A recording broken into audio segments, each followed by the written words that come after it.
Bismillahirrahmanirrahim. Assalamualaikum warahmatullahi taala wabarakatuh. Saya Dr. Norman bin Muhammad Narawi. Kita bertemu lagi dalam sesi bicara santai bersama saya Dr. Norman. Okey, hari ini kita nak cerita sikit satu topik lah yang menjadi persoalan juga iaitu sebenarnya apa kaedah yang bagus dari segi pemakanan yang boleh membantu kita menurunkan tekanan darah tinggi. Sebab ada isu masalah pesakit-pesakit hipertension biasanya perlu mengawal pemakanan dia. Dan macam mana pemakanan yang paling baik menurunkan paras tekanan darah yang terbaik lah. Berdasarkan kajian yang ada, satu kajian yang dipanggil sebagai DASH diet. Kalau dia tengok dalam buku saya ni, buku ni siapa yang boleh dapatkan buku ni insyaAllah kan. Dalam buku saya ni, dalam buku surat 156, saya bercakap tentang satu kajian yang dipanggil sebagai DASH diet, DASH. Yang dimaksudkan DASH diet tu adalah Dietary Advice to Stop Hypertension. So memang ada kajian sebenarnya yang dibuat oleh saintis yang mengkaji bagaimana sebenarnya makanan yang kita amalkan yang boleh membantu menghentikan ataupun memulihkan sepenuhnya hypertension. Dan berdasarkan kajian DASH ni kan, kajian pengambilan makanan-makanan yang tinggi dengan buah-buahan, kan, sayur-sayuran, makanan hasil tenusuk yang asli lah, kan, bukan yang proses dan juga makanan tanpa trans fat sebenarnya boleh membantu seseorang menurunkan tekanan darah dengan lebih baik. Dan keutamaannya di sini ialah pengambilan lebih banyak buah-buahan. Kerana berdasarkan kajian sebenarnya buah-buahan ni mengandungi potasium yang tinggi.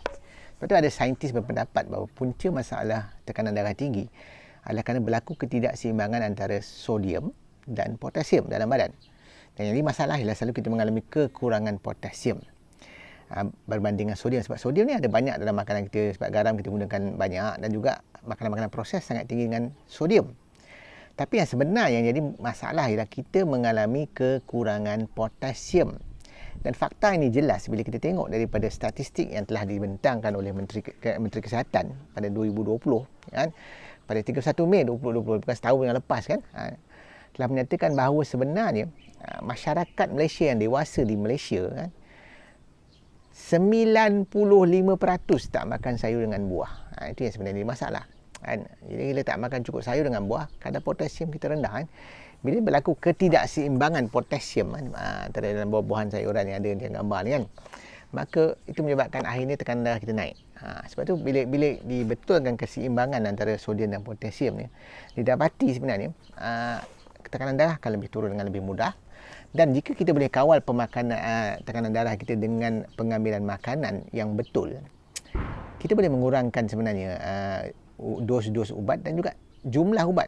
Sebab kebanyakan saya tengok pesakit-pesakit saya lah kan, yang datang kan, kadang-kadang ada 4 ubat, 5 ubat, ada yang 3 ubat kan, paling kurang pun 2 ubat lah. Jadi masalah ni lebih banyak ubat, lebih banyak kesan sampingan. Jadi itu yang kena fikir kan. Sebab tu kadang-kadang antara kesan sampingan yang kita tak suka ialah masalah gangguan kepada fungsi seksual lelaki kan. Itu kan, angry bird tak angry lah.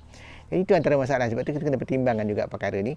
Jadi cara yang lebih baik, yang lebih sihat, yang lebih selamat, yang lebih menggembirakan kan, tanpa mengganggu apa-apa fungsi-fungsi yang penting dalam tubuh kita, sebenarnya ialah dengan menjaga pemakanan yang betul, mengamalkan kaedah pengambilan makanan-makanan asli yang kaya dengan buah-buahan, kaya dengan sayur-sayuran, makanan yang asli, lemak-lemak sihat seperti lemak minyak kelapa, minyak zaitun. Dalam DASH diet dia banyak menggunakan minyak zaitun dalam kajian dia lah. Tapi bagi kita di Malaysia, kita ada minyak kelapa dan santan. Kita boleh amalkan minyak kelapa sawit merah pun bagus, habatus sauda. Ini semua benda-benda. Dan juga termasuk juga lemak-lemak haiwan, asalkan haiwan tu daripada haiwan yang sihat. InsyaAllah tak ada masalah. Sebab isu dia bukan soal lemak tepu yang menyebabkan tekanan darah naik sebenarnya. Yang penting ialah kita kena faham bahawa isu dia ialah untuk mengawal keradangan. Sebab masalah hypertension, darah tinggi juga berkaitan dengan masalah aterosklerosis ataupun pengerasan saluran darah. Bila saluran darah dia jadi keras, bila pressure tu naik, dia tak boleh nak kembang sebab dia keras kan. Itu yang kaedah yang betul. Kalau kita nak melembutkan pada semula saluran darah kita supaya dia boleh kembang bila pressure naik, maka pressure dalam tekanan darah kita akan jadi normal. Maka antara kaedah ialah pengamalan sayuran dengan buah-buahan. Saya dah tulis dalam buku saya, dapatkan buku saya. Juga kita mengambil garam yang lebih kurang kandungan sodium dia. Dan juga kita amalkan minyak-minyak sihat kan. Itu kaedah yang betul. Dan jangan takut makan minyak selagi minyak tu minyak sihat. Itu yang betul. Yang kita kena elak, yang kita kena pastikan punca pengerasan saluran darah yang utama sampai jadi keras dan tak boleh nak kembang ialah gula pasir, lemak trans dan juga makanan proses seperti tepung gandum dan sebagainya. Itu yang kita kena faham. Termasuk juga sebenarnya susu proses. Susu proses ni maksudnya susu yang meletakkan gula, letakkan krema, letak masuk nasi, bukan susu asli lah. Itu jadi masalah sikit kan. Itu yang kita kena faham. Konsep yang sebenar mengawal tekanan darah dengan pemakanan. Nak tahu maklumat lebih lanjut, baca buku saya ni insya-Allah dalam muka surat 156 tentang bagaimana mengawal tekanan darah dengan pemakanan. Insya-Allah. Kan? Jangan lupa, sebenarnya kesihatan ialah dengan ilmu yang betul dan amalan yang berterusan. InsyaAllah. Kan? Dapatkan buku ni daripada staf saya dengan nombor yang tertera di bahagian bawah ni. Okey?